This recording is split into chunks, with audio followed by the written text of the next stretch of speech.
Baik, di pertemuan yang lalu kita telah mulai dengan ayat yang pertama. Begini cara memahaminya. Al-Fatihah. Kalau kita ingin memulai bacaan Al-Quran, maka mulai dengan surah ini. Itu yang khusus. Al-Fatihah. Jika kita ingin mendapatkan semua jenis kebaikan dalam hidup dunia akhirat, maka mulai pahami ayat-ayat berikut ini. Cara memahaminya, satu, Bismillahirrahmanirrahim. Baik, Bismillahirrahmanirrahim. Amalkan bagian ayat yang pertama yang memiliki 5 makna dalam kalimat atau ayat yang telah disebutkan tadi. Huruf ba, kedua ismun, ketiga Allah, keempat ar-Rahman, kelima ar-Rahim. Ba yang memiliki 14 makna. Di antaranya di ayat ini ada makna yang terkait dengan ghayah, tujuan. Ada ilsaq, sesuatu yang lekat sekali, dekat, tak terpisahkan. Kemudian musahabah yang mengawasi kemanapun kita beraktivitas. Kemudian ada istighraq, sesuatu yang luas, menyeluruh, ya, tanpa kecuali. Lalu kita mengatakan bismillah, baknya kita sebutkan, ini artinya jadikan semua aktivitas kita tanpa kecuali, istighraq. Dari bangun tidur sampai tidur lagi, lakukan ghayah semua lillah karena Allah Subhanahu wa taala. Jadi kalau ingin dibukakan pintu kebaikan oleh Allah, Al-Fatihah, ingin semua dibuka baik, seluruh aktivitas kita, maka niatkan semua yang baik-baik karena Allah. Itu kunci pertamanya. Bangun tidur, niatkan karena Allah. Di begitu Anda bangun, niatkan semua aktivitas karena Allah Subhanahu wa taala. Karena itu saat kita bangun tidur, semua ditujukan karena Allah. Alhamdulillahilladzi ahyana ba'dama amatana wa ilaihin nusyur. Jadi kalimat pertama dengan akhir itu karena Allah. Alhamdulillah, terima kasih ya Allah, saya diberikan kesempatan hidup lagi saat ini. Padahal engkau bisa wafatkan aku dalam tidur tadi. Dengan izinmu, ya, sesuai dengan ajal darimu, aku diberikan semua kesempatan untuk hidup lagi. Alhamdulillah, semua pujian aku berikan kepadamu. Lillah. Di ujungnya, wa ilaihin nusyur. Maka sekarang aku akan beraktivitas mencari bekal sebagai persiapan pulang kepadamu. Wa ilaihi, untuk Allah Subhanahu wa taala. Makanya kalau Anda mengucapkan doa ini saat bangun tidur, kita sudah berjanji. Semua aktivitas di hari itu kita akan tujukan karena Allah saja. Mencari bekal, bukan karena yang lain. Jadi kalau Anda ucapkan doa tadi, berarti nanti makannya karena Allah, minumnya karena Allah, bekerjanya karena Allah, salatnya karena Allah, infaknya karena Allah, merawat anak karena Allah, semua karena Allah. Ghayah. Awas, hati-hati ya, hati-hati. Maka dampaknya orang yang semua aktivitasnya dilakukan karena Allah Subhanahu wa taala, maka fungsi ba yang ketiga, Allah. Satu tadi ghayah, kedua istighraq, yang ketiga ilsaq dan musahabah. Lekat dan diawasi oleh Allah. Kalau dulu kita contohkan orang yang meniatkan semua aktivitas karena Allah, maka yang kedua rumusnya, rasakan seakan-akan aktivitas itu diawasi oleh Allah Subhanahu wa taala dengan pengawasan yang lekat seperti lem yang menempel, yang menyatukan dua sisi. Ya, mau minum, rasakan diawasi oleh Allah. Bismillah, minum, lakukan karena Allah. Maka mohon maaf, ketika minum Anda dikerjakan karena Allah dan merasa diawasi oleh Allah, ini kuncinya. Awas, ini kuncinya. Karena ada orang yang melakukan sesuatu karena Allah, tapi nggak merasa dilihat, nggak merasa diawasi. Ini saya tanya pada Anda, maaf ya, tadi saat sholat itu, sholatnya karena Allah bukan? Jawab aja, karena Allah bukan? Karena Allah. Baik, kalau sesuatu dikerjakan karena Allah, maka rumus keduanya, rasakan Allah mengawasi kita. Pertanyaan saya yang kedua, saat Anda sholat tadi, saya sholat, kita sholat, merasa nggak diawasi Allah? Merasa nggak dilihat Allah? Karena beda antara orang yang merasa diawasi dengan yang hanya mengerjakan saja, itu lain. Akan beda. Silahkan Anda bekerja, merasa diawasi, Anda akan serius dalam pekerjaan Anda. Mahasiswa yang sedang ujian, merasa diawasi, itu akan fokus kepada soal. Susah, mau noleh kanan, khawatir, ada CCTV. Mau noleh kiri juga khawatir, karena terawasi, dia akan fokus. Makanya orang sholat itu kalau benar-benar sholatnya merasa diawasi, dia fokus, gak akan nengok kanan kiri. Gak ada istilahnya ketika takbir Allahu Akbar, tangannya gak sedekap nih. Tahiyatnya kok gerak-gerak ya. Atau bahkan saat sholat mikirkan yang lain. Allahu Akbar, tender ya Allah, tender. Allahu Akbar, WhatsApp belum dibalas. Allahu Akbar, status belum diupdate. Jadi kita benar-benar merasakan diawasi Allah, bahkan kita pun akan belajar bagaimana cara membacakan bacaan dalam sholat supaya benar. Karena malu gitu. Malu baca Al-Fatihah, bacaan belum bagus. Dan merasa didengar Allah, kan malu. Anda bicara di depan saya, bicaranya nggak jelas. Anda sendiri sudah nggak enak. Ustadz Adi, saya mau bertanya. Silahkan.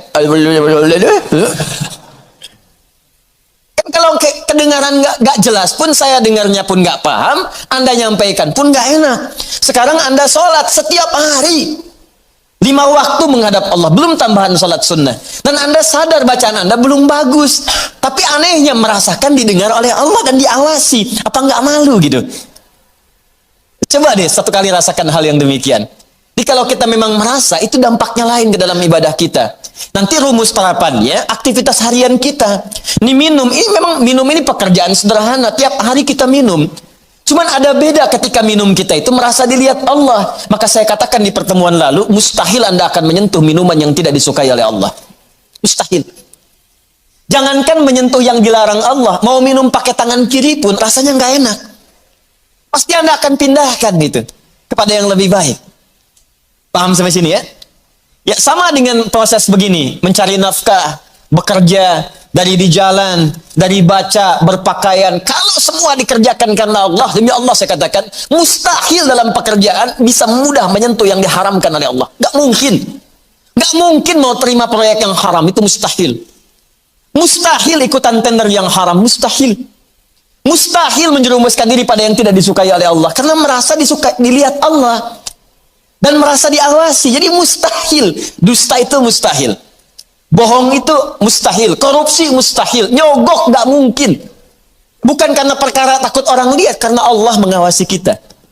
Makanya dulu sahabat tuh ketika diajarkan seperti itu, bahkan anak-anak kecil, jangankan yang tinggal di kota, di ujung yang paling dalam di padang Sahara, yang sulit ada orang setiap waktu, yang kalau lewat cuman kambing gurun dengan unta. Anda bayangkan? Lewat kambing gurun unta, kambing gurun unta, kambing gurun unta. Tapi perhatikan bagaimana mereka mengamalkan huruf ba dalam Bismillahirrahmanirrahim. Diuji oleh sahabat Umar bin Al-Khattab radhiyallahu taala anhu. Lewat padang pasir, kelihatan anak muda sedang menggembala. Saat menggembala itu, menggembala kambing, ditanya oleh Umar, diuji. Kata Umar, saya mau beli sebagian dari kambingmu itu. Kata orang ini bukan punya saya, punya tuan saya. Punya tuan saya. Kata Umar, tuanmu kan gak ada di sini. Ini padang pasir yang luas. Orang yang gak ada, beli aja, bilang dimakan serigala. Apa kata penggembala ini? Lalu di mana Allah? Idzan fa'ain Allah. Bayangkan penggembala saja di padang pasir yang orang yang gak ada, yang gampang saja bilang ini dimakan serigala, dapat keuntungan banyak gitu. Ya, luar biasa. Yang dia katakan pertama kali bukan sekedar menolak, gak mau takut ketahuan sama tuan, takut ketahuan sama pemiliknya, takut tidak. Pertama kali jawaban yang keluar, idzan aina Allah. Lalu Allah di mana? Allah di mana? Demi Allah saya katakan hakul yakin kalau setiap muslim merasakan dalam dirinya bahwa dia diawasi oleh Allah Subhanahu wa taala, maka lurus, damai, tenang, tentram, dan baik semua urusan kehidupan. Nggak ada penipuan dalam perdagangan, nggak ada penipuan dalam hal-hal interaksi kehidupan, tidak ada kecurangan, tidak ada keburukan, semua baik karena merasa dilihat oleh Allah Subhanahu wa taala. Itu baru huruf ba. Baru ba. Coba tiap hari kita baca itu. Satu huruf ini aja. Mohon maaf ya, selama hidup kita udah diamalin belum? Satu huruf ini aja. Ayah suami sama istri, berapa kali berkata hal-hal yang tidak tepat? Istri terhadap suami, berapa kali menerangkan sesuatu yang tidak tepat? Anak pada orang tua kepada anak. Walaupun hal-hal yang ringan, Papa mau permen, mau permen, mau permen. Nanti Papa beliin 1 truk. Kapan truknya datang? Ini huruf ba saja satu gitu. Anda menuntut banyak dari Allah, tapi Allah meminta kita mengamalkan 1 huruf aja, kita nggak maksimal. Coba lihat tuntutan kita setiap hari. Ya Allah lancarkan usahaku, ya Allah luluskan dalam kuliahku, ya Allah mudahkan pernikahanku, ya Allah berkahi hartaku, ya Allah lancarkan pekerjaanku. Banyak yang diminta, sembuhkan aku. Kata Allah, aku berikan semuanya. Amalin 1 aja huruf ba. Ba. Ketika benar mengerjakannya, ismun. Bimakna sumuun, bimakna raf'un, terangkat, dimuliakan, ditinggikan.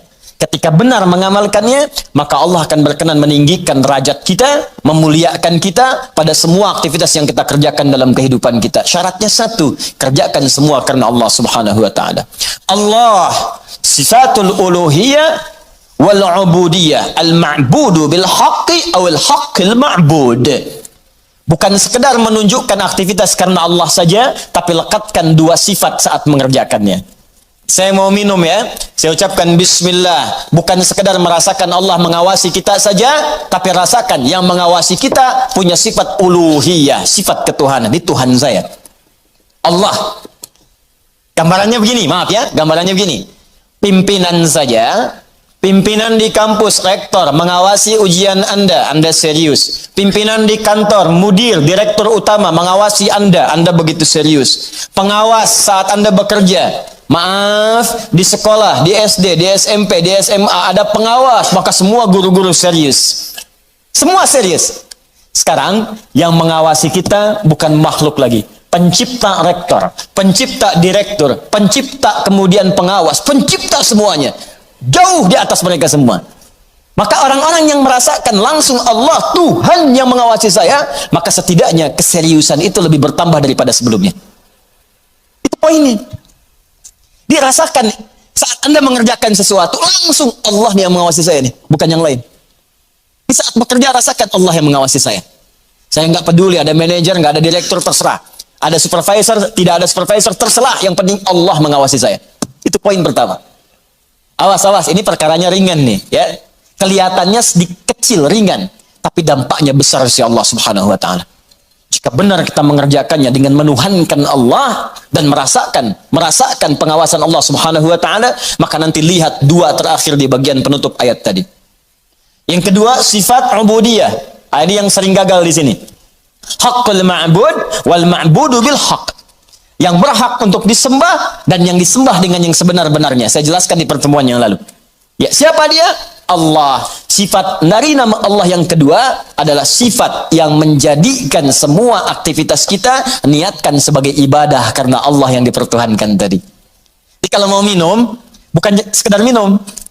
Niatkan karena Allah sebagai ibadah.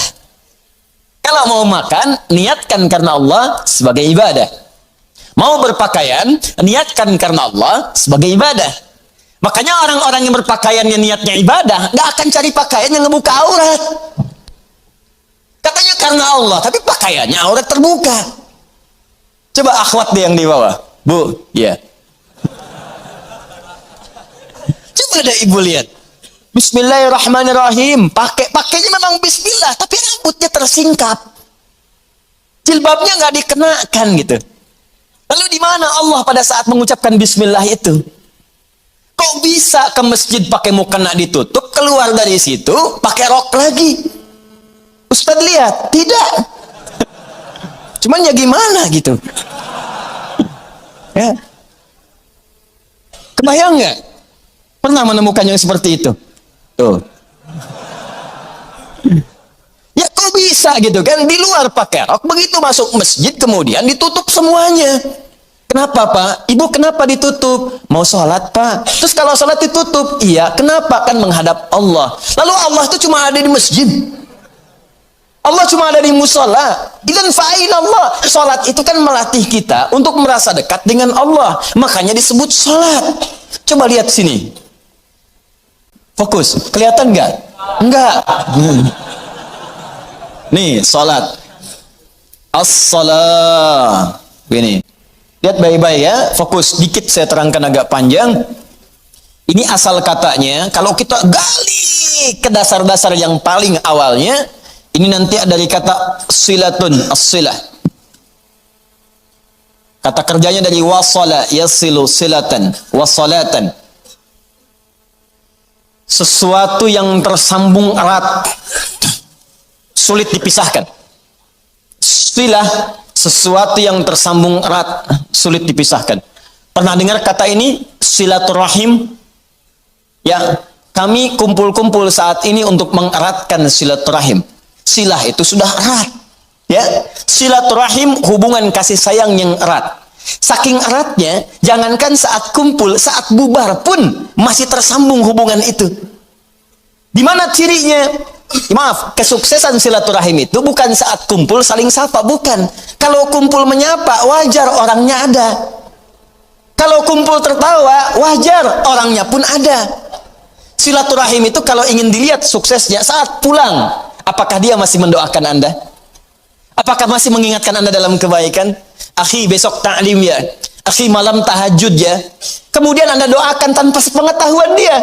Ya Allah, sayangi sahabat saya. Ya Allah, kekalkan hubungan kami sampai dengan ke surga. Ya Allah, jaga keluarga dia dalam kebaikan. Ya Allah, sehatkan semua anggota keluarganya. Ya Allah, jadikan kami bersaudara keluarga kami dengan keluarga dia. Itulah silaturahim, silah, hubungan yang erat, yang tak terputuskan dan tidak tersekat oleh tempat dan keadaan serta waktu.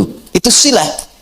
Nah, kalau kita ingin menjadikan latihan supaya kita terhubung dengan Allah, kapanpun, dimanapun, tanpa disekat oleh tempat dan waktu, maka latihannya untuk mendekat kepada Allah disebut dengan sholat namanya. Di sholat ini cara kita terhubung dengan Allah. Supaya saat terhubung itu, bukan cuma di masjid, nggak ada sekat tempat dimanapun tersambung dengan Allah. Dikeluar dari masjid, ingat Allah. Makanya orang yang jalannya keluar dari masjid ingat Allah, maka jalannya pun jalan yang merasa diperhatikan oleh Allah. Nggak akan dia sombong. Dan nggak akan pernah tertukar sendal. Betul. Karena dia ingat Allah. Allahumma inni as'aluka min fadlik. Ya Allah, ya Allah tuh, saya memohon semua kemuliaan darimu. Begitu keluar pakai sendal, nggak akan tertukar. Bismillahirrahmanirrahim. Bukan punya saya. Mirip. Ya Allah, maaf. Pakai lagi. Jelas ya? Itu namanya.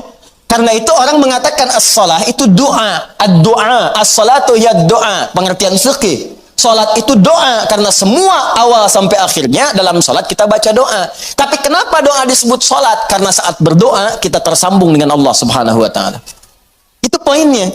Makanya setiap orang berdoa itu nyambung dia dengan Allah. Ya Allah, ya Allah, ya Allah, nyambung. Karena itu di fikih disebut as-salat ya doa. Tapi asal maknanya sesuatu yang terhubung dengan Allah, hubungan yang sangat erat, tak terpisahkan waktu dan tempat. Makanya aneh kalau ada orang sholat ke masjid, dari mulai rok mini, kemudian pakai mukena ditutup, keluar masjid dibuka lagi. Itu artinya nggak nyambung. Nggak nyambung. Nggak nyambung. Sama dengan ikhwan. Ke masjid antum ini, menyembah Allah, fokus, khusyuk. Keluar dari masjid, maksiat lagi. Nggak nyambung. Nggak nyambung. Ada yang salah itu. Jadi aneh kan, menuntut banyak kepada Allah, tapi hak-hak Allah nggak dipenuhi. Dan jangan sekat ibadah itu dalam konteks ritual saja. Bukan sekedar sholat, bukan. Sholat itu latihan. Bukan sekedar baca Al-Quran. Karena ibadah yang baik itu akan meluaskan aura ibadahnya di luar konteks dalam penuraian yang ritual itu. Di selesai ritual, keluar, masih ingat Allah. Coba buka Quran surah keempat, ayat 103. Perhatikan bagaimana Allah menjelaskan keutamaan apa yang dikerjakan setelah salat itu. Tadi yang saya terangkan maknanya.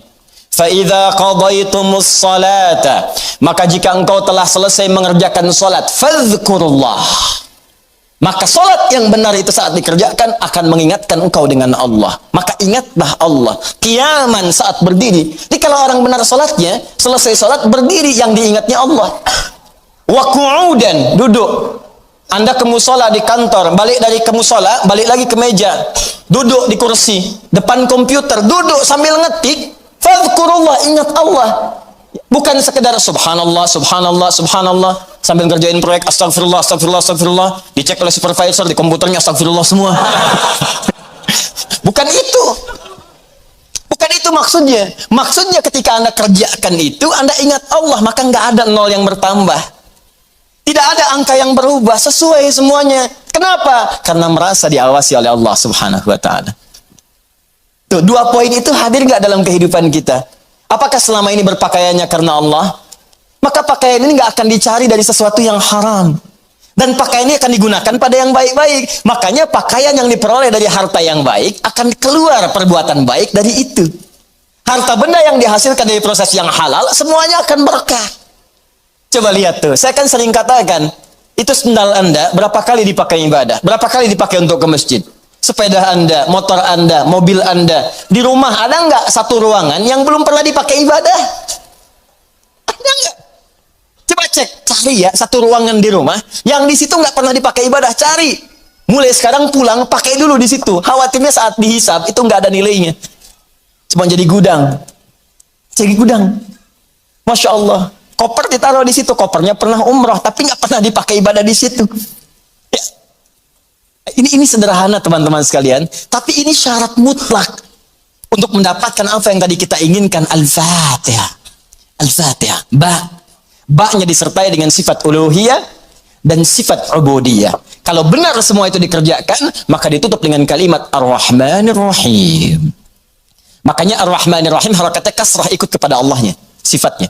Silahkan cek.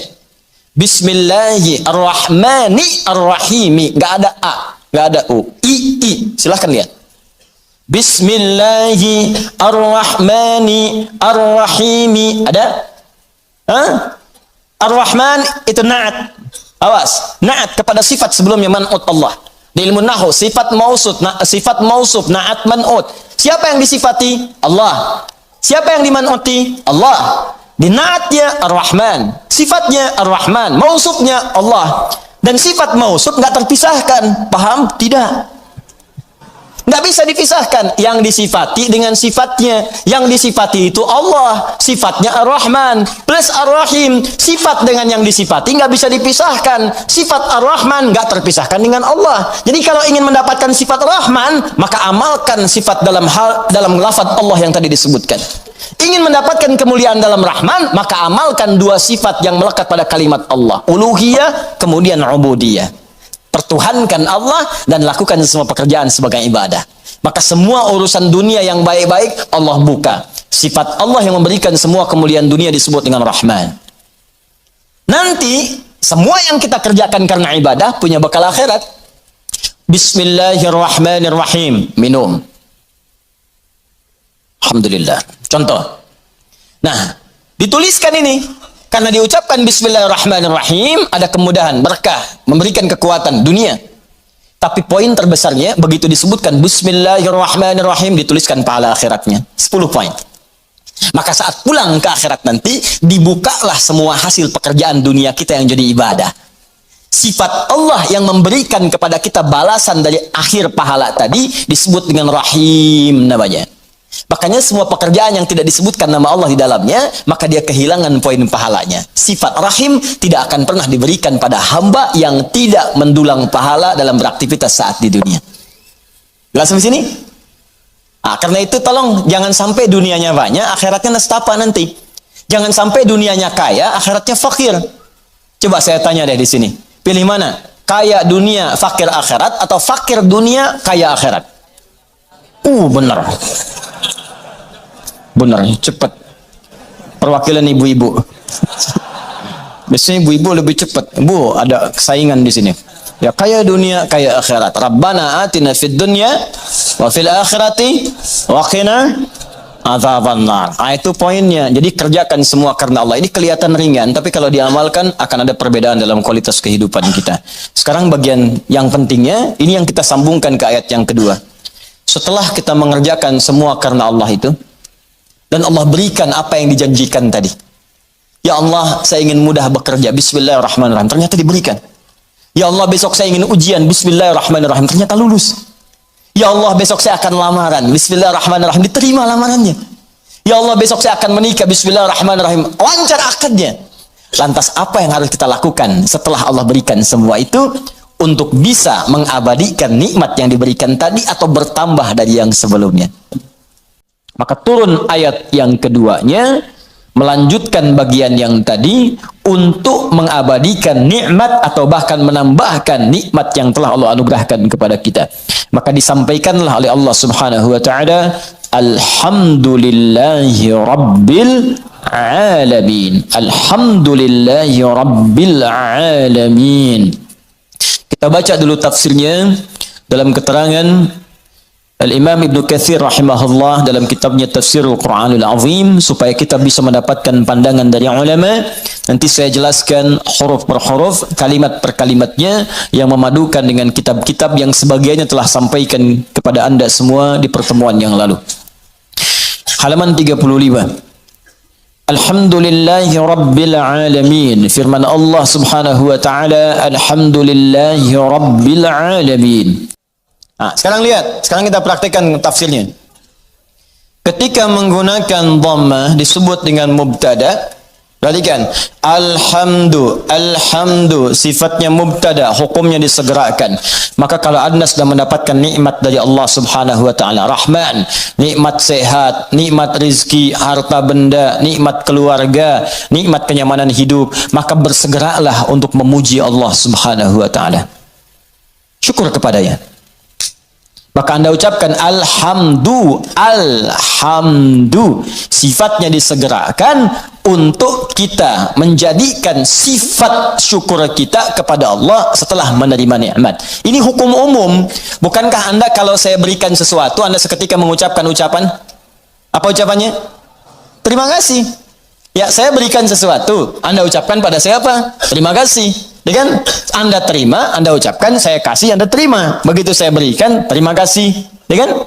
Terima kasih Ustaz. Sekarang Allah berikan pada kita, Allah berikan pada saya, Allah berikan pada Anda, Allah berikan pada kita. Nikmat, kebutuhan, rezeki, segalanya. Setelah kita menerima itu, apa yang harus kita lakukan? Maka Allah ajarkan kepada kita, alhamdulillah. Cepat segera.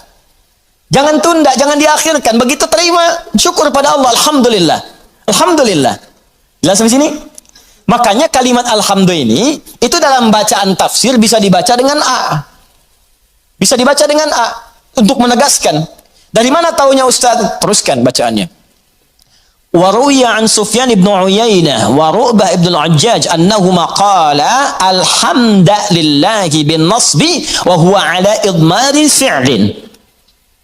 Sufyan ibn Uyainah, kemudian juga Ru'bah bin al-Ajjaj, keduanya ahli tentunya dalam bidang qiraat. Ya, keduanya menyampaikan riwayat bacaan dengan fathah, tapi riwayat ini untuk tafsir. Ingat, bukan untuk bacaan dalam salat. Boleh dibaca dengan fathah, tapi bukan dalam salat. Ingat, dalam tafsir untuk menegaskan perintah segera bersyukur kepada Allah ketika menerima nikmat. Kenapa dibaca alhamdulillah? Untuk menunjukkan kalimat perintah sebelumnya yang ditiadakan untuk memudahkan bacaan kita. Asal kalimatnya kalau kita turunkan, qulu, perintah dari Allahnya. Qulu. Katakan oleh kalian semua, alhamdulillah, alhamdulillah. Cuman kalimat ini yang nggak muncul. Ya, Allah tidak menurunkan kalimat ini karena sudah dipahami oleh orang Arab. Orang Arab paham. Dari mana pahamnya? Karena menggunakan dhammah. Dhammah ini sifat segera. Di sifat segera itu nggak dikasih tahu pun sudah paham, harus segera bersyukur. Cuman kita ini yang bukan orang Arab kadang nggak ngerti kenapa mesti dhammah. Maka dijelaskan oleh dua ulama tadi, kenapa pakai dhammah? Karena asal perintah itu untuk bersyukur sifatnya perintah. Kalau mau dimunculkan dalam tafsir ada kalimat sebelumnya qulu. Kalau dapat anugerah dari Allah cepat minimal katakan, cepat syukuri. Kalau orang Arab gak perlu itu lagi. Makanya ketika Quran diturunkan dengan bahasa Arab tidak menggunakan kata qulu lagi, saking pahamnya orang Arab dengan itu. Cukup dengan kalimat alhamdulillahi rabbil alamin. Paham? Maka kalimat yang pertama, ini perintah dari Allah Subhanahu wa taala, kalau sudah mendapatkan nikmat yang tadi, nikmat diberi, nikmat sehat, nikmat rezeki, nikmat macam-macam, maka adab yang pertama dari kita terhadap Allah Subhanahu wa taala, berterima kasihlah kepada Allah Subhanahu wa taala dengan semua nikmat yang telah diberikan itu. Kalimat pertama yang kita ucapkan, segera bersyukur kepada Allah dengan kalimat alhamdulillahi rabbil alamin. Maka kalau ada sesuatu kita dapatkan, adab yang pertama, saya tulis ya, adabnya nanti ada 3. 1, ucapkan kalimat tahmid. Awas, nanti ada kaitan nih dengan penambahan nikmat. Anak lulus ujian, alhamdulillahi rabbil alamin. Ya, proyek dapat, alhamdulillahi rabbil alamin. Ya, dapat tempat pertama, alhamdulillahi rabbil alamin. Dagangan habis di luar, dagangan habis, alhamdulillahi rabbil alamin. Ya, Ya, ta'lim lancar, alhamdulillahi rabbil alamin. Dapat traktiran teman, alhamdulillahi rabbil alamin. Dapat tumpangan pulang, alhamdulillahi rabbil alamin. Alhamdulillah. Adab yang pertama. Jadi sudah adab, antum aja manusia ngasih langsung terima kasih. Masa Allah ngasih tiap hari kita ucapkan gak ucapkan alhamdulillah. Itu adab pertama. Awas hati-hati, nanti kalimat ini ringan diucapkan tapi dampaknya besar. Kita akan lihat nanti korelasi dengan ayat yang selanjutnya. Pelan-pelan, sebentar di sini. Paham sampai sini? Baik, jadi pertama, saya ulangi lagi. Saat kita kemudian mendapatkan semua anugerah dari Allah berupa nilai-nilai kebaikan, maka adab yang pertama, bersyukurlah kepada Allah dengan mengucapkan apa? Alhamdulillahi Rabbil Alamin. Baik, adab yang kedua. Fokus. Perhatikan baik-baik. Bukankah di kalimat Alhamdulillah ini ada alif lam? Ingat ya, ada apa? Alif lam. Saya sering katakan kepada kita semuanya, pada diri saya, pada Anda, pada kita semua. Alif lam pada umumnya terbagi dua bagian, dua fungsi. Masih ingat? Satu, ma'rifah. Lam ta'rif. Menunjukkan sesuatu yang khusus. Yang kedua, istighraq. Ya, alif lam al-istighraq. Menunjukkan sesuatu yang sifatnya luas, menyeluruh. Semua, segala, tanpa kecuali. Ta'rif, qalamun, spidol, pena, pulpen, qalamun, al-qalam, yang ini, bukan yang lain. Sabburatun, papan tulis. As-sabburah, papan tulis yang ini khusus, bukan yang lain. Sayyaratun, mobil, banyak di luar kendaraan. As-sayyarah, pakai alif lam, yang itu bukan yang lain. Salatun, umum, salat, gimana aja, mau cepat, mau lambat, bebas. As-salat, salatnya khusus, ada aturannya, ada ketentuannya, nggak bisa sembarangan. Nah, itu baru tahu alif lam ma'rifah saja. Kalau kita bisa baca Al-Quran dengan benar, kita paham. Kenapa kalimat salat dalam Al-Quran yang bermakna ibadah, dari takbir sampai salam, semua kalimatnya pakai alif lam. Kalau nggak pakai domir di akhirnya atau idhofah, pakai alif lam. Coba kalimat salat pertama Al-Baqarah ayat 3. Alladzina yu'minuna bil ghaibi wa yuqimunas shalah. 43. Wa aqimus salata wa atuz zakah wa aqimus salat. 45. Wasta'inu bis sabri was salah. 153. Ya ayyuhalladzina amanu ista'inu bis sabri was salah. 238. Hafidhu 'alas salawati was salatil wusta. Tadi dibacakan dalam salat Isya, Quran surat 17 ayat 78. Aqimis salata liduluki syamsi ila ghasaqil laili wa qur'anil fajr. Quran surah 29 ayat ke-45. Utlu ma uhiya ilaika minal kitab wa aqimis salat. Selalu pakai alif lam yang bermakna salat, ibadah. Kenapa menggunakan alif lam? Ingin memberi pesan kepada kita, kalau salat jangan sembarangan. Jangan semaunya. Asal salat. Amin. Masya Allah, zuhur 2 menit. Bayangin. Paling nampak saat tarawih lah. Yang 11 rakaat 1 jam. Yang 23 ada yang 7 menit. Kok cepet amat sih? Amat aja nggak cepet-cepet. Lancar tiap tahun diulang-ulang, masa belum lancar juga? Lancar sih iya, tapi kan Nabi juga nggak begitu, John. Ada aturannya, ada tumakninahnya, kan? Ada ketenangannya. Kamu nggak tumaninah? Wah, tumaninah sedang sholat sendiri tuh, paling belakang perempuan. Bukan itu. Tenang, bacaan nyaman, fasihnya. Kan ada harakatnya, ada tajwidnya, ada sifatnya, ada makhrajnya, ada ketenangannya, ada doanya. Itu aturan, pakai alif lam. Ya, itu ma'rifah. Istighraq menunjuk pada yang luas tanpa ada kecualinya. Semua dicakup.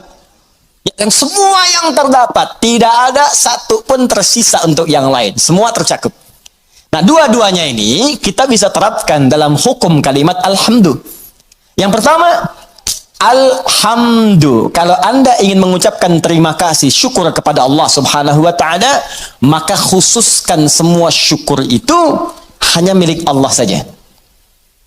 Jangan mengambil bagian darinya. Ini kalau sudah merasakan semua karena Allah, ini kan yang ngasih Anda selamat Allah, yang ngasih anak Anda lulus bisa hafal Quran itu Allah, yang bisa menjadikan Anda sukses dalam pekerjaan Allah. Kalau nggak berkehendak nggak bisa. Anda kerja sampai bertahun-tahun, sampai banting tulang, banting kepala, banting kaki, banting apapun, Semua dibanting. Kalau Allah nggak berkehendak, nggak akan jadi. Dan kita sadar karena Allah. Maka dari itu ketika kita mendapatkan adab pertamanya, bersyukur, terima kasih pada Allah. Khususkan pada Allah. Jangan ngambil bagian dari situ. Karena kita meyakini apa yang kita dapatkan semua sumbernya dari Allah. Paham? Nah, makanya jangan melibatkan diri kita. Ini adab keduanya. Jangan melibatkan diri kita saat kita ingin bersyukur dan mengucapkan terima kasih kepada Allah atas nikmat yang diterima. Contoh, Bu, ya. Ya karena ibu kan nggak langsung di sini, ibu ada di bawah. Dan pemirsa teman-teman yang bergabung, ini kami khusus ruang atas untuk ikhwan laki-laki. Ya, jangan ada yang pakai cadar di sini, ingat. Ya. Awas, begitu dibuka kumisan, tidak. Ini untuk ikhwan. Ya, bawah akhwat, ada bagian khusus. Coba deh ibu atau antum ikhwan ya, sering kemudian mengantar anak, ujiannya bagus, hafal Al-Quran bagus. Pernah sering ada yang berucap begini, Masya Allah ukhti, luar biasa ya anaknya bisa hafal Quran. Ya Allah akhi, Masya Allah luar biasa, nilai antum sempurna. Akhi, Masya Allah pekerjaan antum luar biasa bagus, beda dengan yang lain-lain sebelumnya. Pernah ada orang kadang menguji seperti itu? Nah, saat muncul kalimat itu sadari, ini titipan dari Allah. Barangkali ada yang belum kita syukuri. Kita belum sempat terima kasih nih sama Allah nih. Atau diuji, sadar nggak bahwa itu tuh pemberian Allah. Kalau Allah berkehendak, bukan anak kita yang hafal, anak orang lain. Cuma dititipkan pada anak kita untuk menguji apakah kita ini mampu nggak bersyukur kepada Allah. Mampu nggak menyerahkan urusan kita kepada Allah. Sadar nggak bahwa Allah yang kasih. Makanya orang tua yang baik ketika mendapati anaknya hafal Al-Quran misal, juara pertama di sekolahnya, dipuji oleh orang lain, gurunya bahkan mengatakan, ibu Masya Allah anaknya luar biasa, pintar, cepat pahamnya. Alhamdulillahi Rabbil Alamin. Ini semua karunia Allah Subhanahu Wa Ta'ala. Adab pertama. Tapi kalau sudah mengucapkan itu, hukum alif lam ma'rifah berlaku. Khususkan hanya pada Allah, kita jangan ngambil bagian dari situ. Kalau ngambil bagiannya, maka berkurang sifat pujiannya.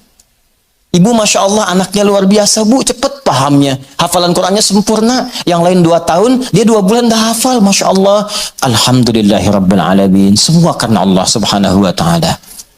Ya memang saya juga tiap hari sih ngasih, saya dampingi, itu semalam didoain, cek tahajud, sujud. Kalau cek mau bisa begitu, habis tuh.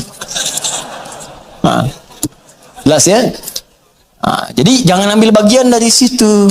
Jadi kalau sudah al pakai alif lam, nggak ada walaupun, meskipun, walau demikian, itu hilang. Ya, ada ikhwan misalnya kadar Allah sakit di rumah sakit. Hari pertama udah lebih baik, ditanya sering lupa nih kalimat begini.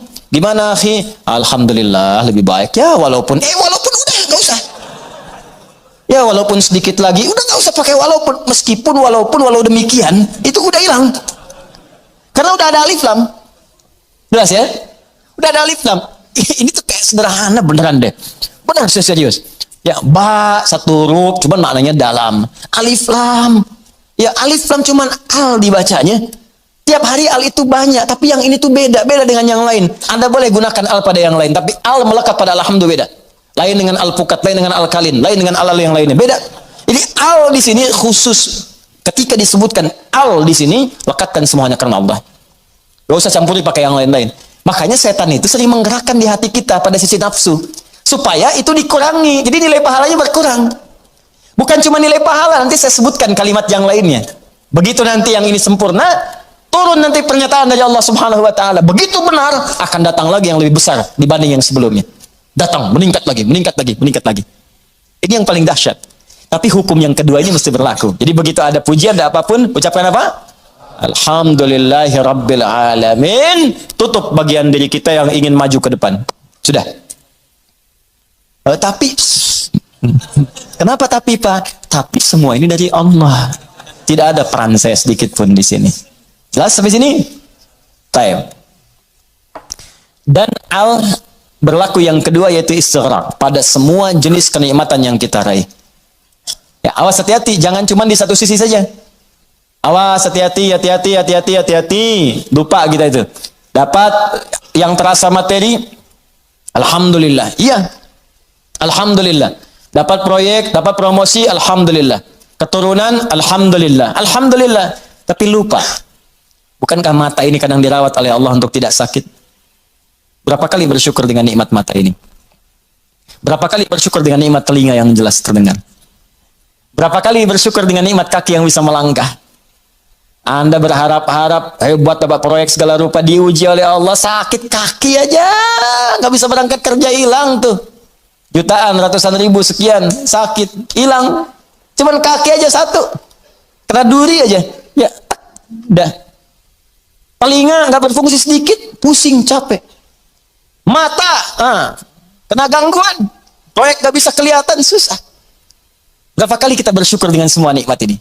Kadang kita bersyukur dengan segala hal yang kita dambakan dan belum kita pegang, tapi kita lupa dengan semua nikmat yang telah Allah anugerahkan pada kita dan melekat pada jasad kita. Maka dari itu dipaksa kita untuk mengucapkan kalimat ini setiap selesai salat.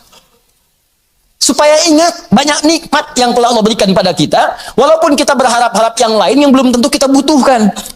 Kalau bahasa yang lainnya mungkin, ini nikmat banyak yang kamu butuhkan, saya berikan. Itu aja belum disyukuri, kamu minta yang lain. Itu aja belum mampu nyukurin, kenapa minta yang lain? Yang belum tentu kita butuh, belum tentu kita perlukan. Makanya setelah kita subhanallah, subhanallah, subhanallah, subhanallah, ba'da salat apa yang diucapkan?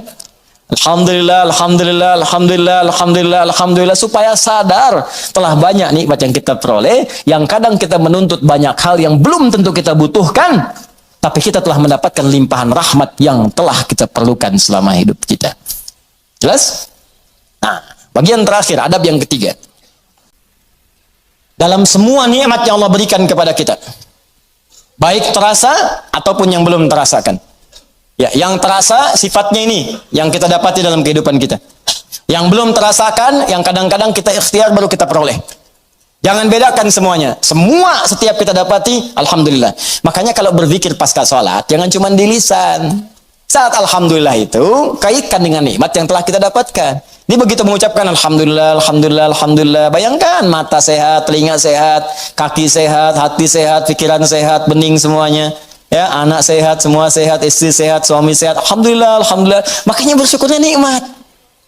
Alhamdulillah. Tapi nggak ada yang nyampe ke hati gitu. Nggak ada yang nyampe. Coba diucapkan pelan-pelan. Alhamdulillah, alhamdulillah, alhamdulillah. Rasakan. Ini itu tenang ke hatinya itu. Enak gitu. Zikir yang terasa itu nikmat ke hatinya. Dan ada ketenangan dalam jiwa kita, ada getaran. Ada getaran tersendiri. Enak rasanya itu, ada sentuhan ke hati kita. Ya, sentuhlah ia tepat di hatimu, maka ia akan jadi milikmu untuk selamanya. Ya, sentuh. Maka bacakan zikirmu dengan bahasa hatimu sehingga terjadi koneksi antara hati dengan lisanmu. Catat dulu, mana dulu? Bacakan. Alhamdulillah, alhamdulillah, alhamdulillah. Tenang. Ala bi dzikrillahi tatma'innul. Yakinlah kalau zikirmu benar kepada Allah, hatimu akan tenang. Ala itu harful ikhbar wa taukid, menyampaikan sekaligus menekankan. Jadi kalau zikirnya hati belum tenang, berarti ada yang nggak benar zikirnya, ada yang belum tepat. Paham ya? Nah, itu dhammah banyak terkumpul. Banyak. Semua segalanya milik Allah. Ya, semua punya Allah itu banyak. Jadi semua aktivitas kita yang kita dapatkan nikmatnya itu semua punya Allah. Banyak punya Allah, nggak berkurang. Banyak. Banyak, banyak, banyak. Nah, yang terakhir, ingat baik-baik, kalimat alhamdulillah itu mengandung makna syukur.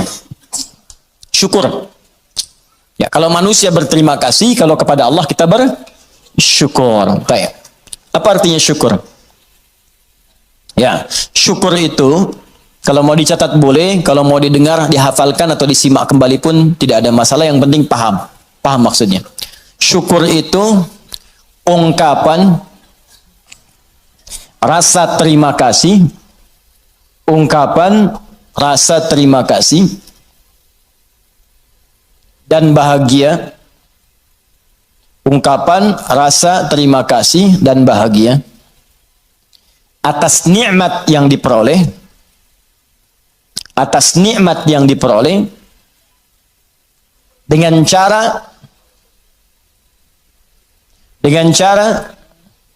menggunakan nikmat itu sesuai dengan ketentuan yang telah Allah tetapkan. Sesuai dengan ketentuan yang telah Allah tetapkan. Sesuai dengan ketentuan yang telah Allah tetapkan. Sudah? Baik. Ungkapan terima kasih atau bahagia atas nikmat yang diperoleh dengan cara menggunakan nikmat itu sesuai dengan ketentuan yang telah Allah tetapkan. Baik. Awas, ini kalimat singkat tapi isinya padat dan akan sangat berdampak dengan kuantitas. Ya, peningkatan nikmat setelahnya yang akan kita peroleh dari Allah Subhanahu wa taala. Kalau syukurnya benar, maka nanti limpahan nikmat berikutnya akan semakin bertambah. Perhatikan baik-baik. Awas, ini bagian ketiga ini yang sering gagal. Di syukur ini, adab pertamanya alhamdulillah, betul. Begitu menerima, alhamdulillah. Adab keduanya, tujukan semua karena Allah. Tapi di adab yang ketiga, ini yang paling penting dan tidak sedikit orang gagal di sini. Jangan cukupkan syukur pada kalimat alhamdulillah. Tapi optimalkan nikmat yang diraih itu sesuai fungsinya yang telah Allah tetapkan. Misal, Allah kasih pada kita nikmat sehat di mata, melihat jelas. Kita bisa bedakan objek, ini laki-laki, ini perempuan. Ini peci putih, ini peci yang hijau. Ini peci biru, ini peci yang hitam.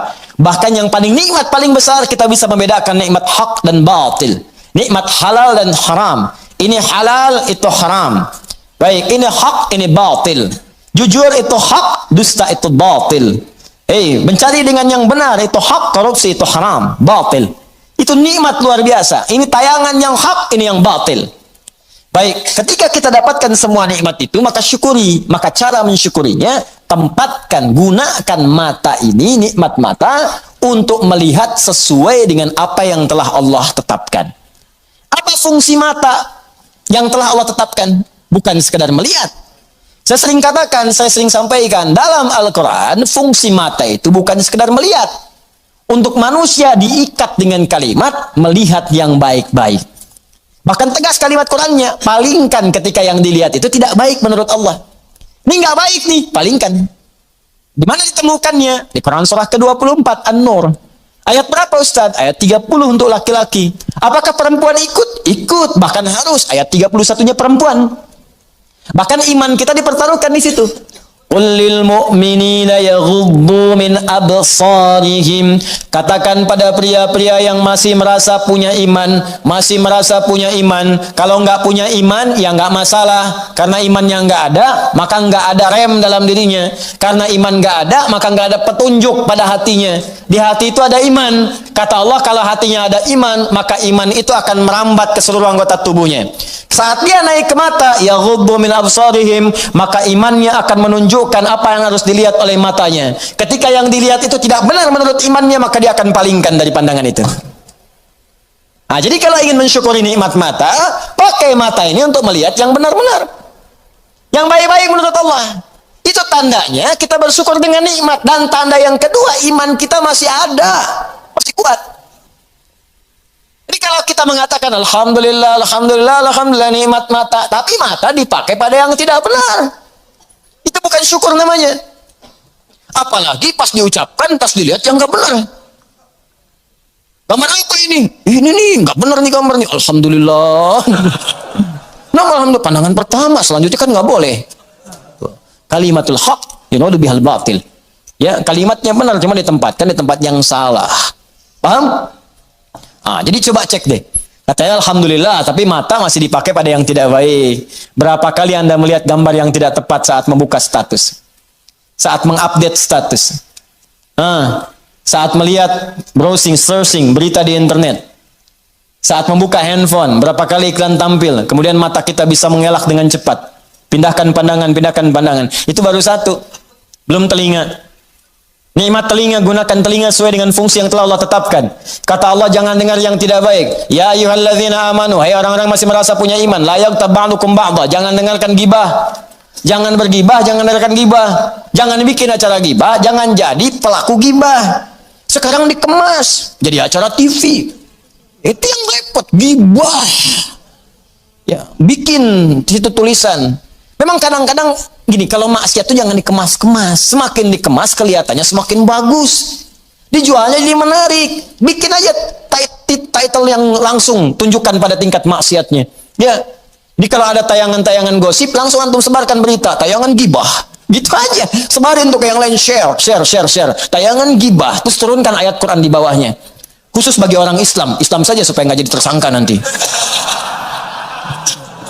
Gampang. Udah. Paham ya? Nah, ini gitu aja, tilang sendiri. Ya, jadi dan jangan jadi pelakunya, katanya muslim tapi jadi pelaku gibah. Aneh. Jelas ya, iman kita dipertaruhkan di situ. Tuh, itu baru mata ke telinga, belum ke lisan. Ya lisan pakai untuk apa? Bicara yang benar. Makanya Nabi itu mengikat dua saja. Maaf.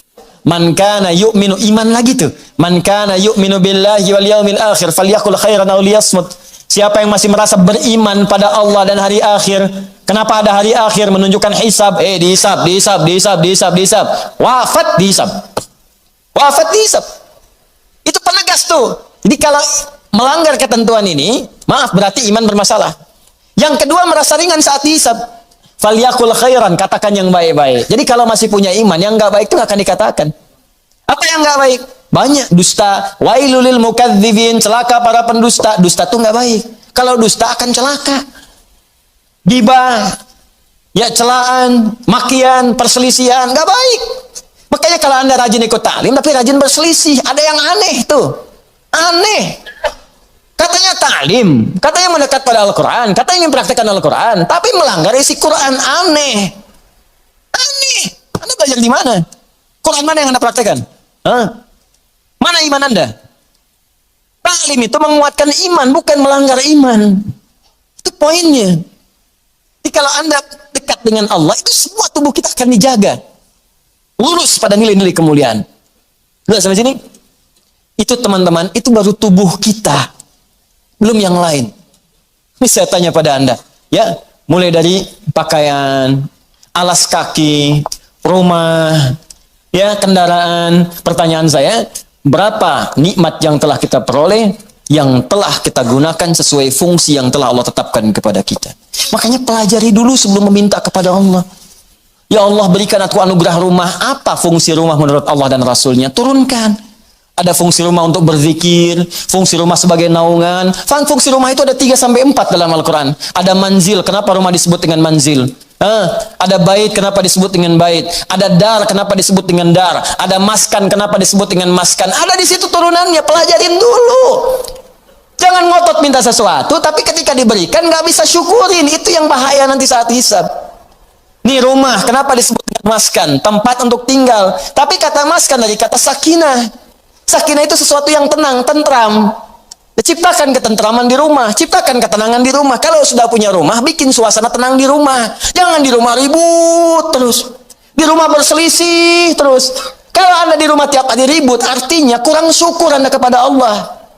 Orang yang nggak punya rumah, belum dapat amanah rumah, masih ngontrak, ada yang numpang tinggal, dia hidupnya tenang. Masa Anda yang dikasih nggak tenang?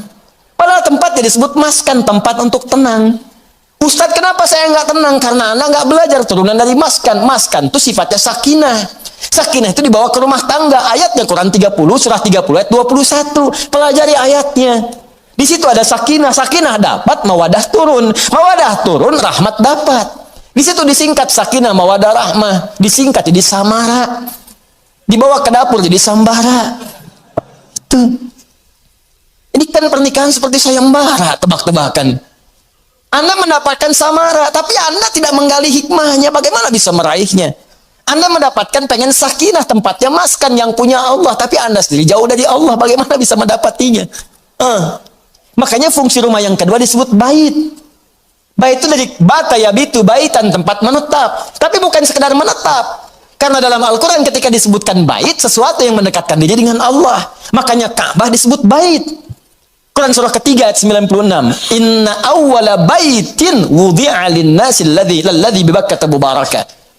Sungguh rumah pertama yang ditetapkan untuk manusia itu apa? Ka'bah yang terletak di Mekah yang diberkahi. Kenapa Ka'bah disebut dengan bait? Untuk menunjukkan setiap fungsi bait itu menghadap ke arah Ka'bah. Kenapa disebut menghadap ke Ka'bah? Untuk menunjukkan ketaatan kita kepada Allah. Ibadah. Diturunkan di hadis Nabi, pakai zikir. Rumah yang tidak digunakan untuk berzikir seperti kuburan, sepi. Bukan sekedar zikirnya, karena dengan zikir itu kita menjadi lebih dekat dengan Allah. Ketika dekat dengan Allah, rahmat turun. Begitu Joni cara memahaminya. Ini rumah dibangun-bangun, di luas-luas, tapi jauh dari Allah. Ya gimana bisa nyaman di tinggal di rumah. Luasin, silahkan aja luasin. Kandang ayam juga luas. Main ke Subang tuh banyak kandang ayam. Kandang ayam juga luas. Apa beda rumah Anda dengan kandang ayam? Apa beda rumah Anda dengan Ragunan? Ragunan juga luas tuh, kandang singa luas begitu. Luas. Apa bedanya? Bedanya pakai zikir. Zikir. Apa itu zikir? Banyak di Quran. Salat zikir, Quran surah 20 ayat ke-14. Wa aqimi sholata li dzikri, baca Quran zikir, Quran surah ke-15 ayat 9. Inna nahnu nazzalna dzikra wa inna lahu lahafizun. Bacaan subhanallah alhamdulillah kalimat thayyibat zikir, Quran surah ke-4 ayat 103. Asmaul Husna zikir, Quran surah kedua ayat 152, ditafsirkan Quran surah ke-17 ayat ke-110.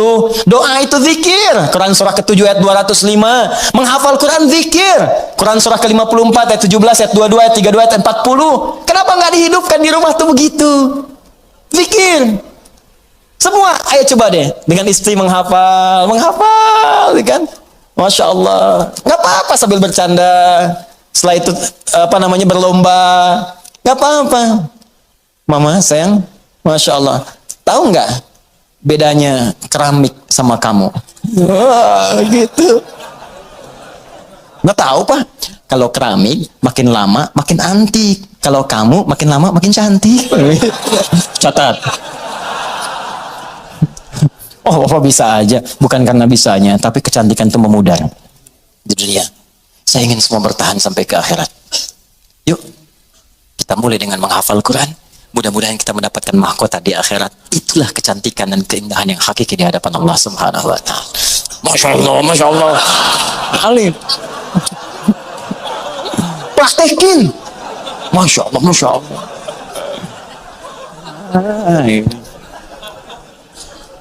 Paham? Dibikin status.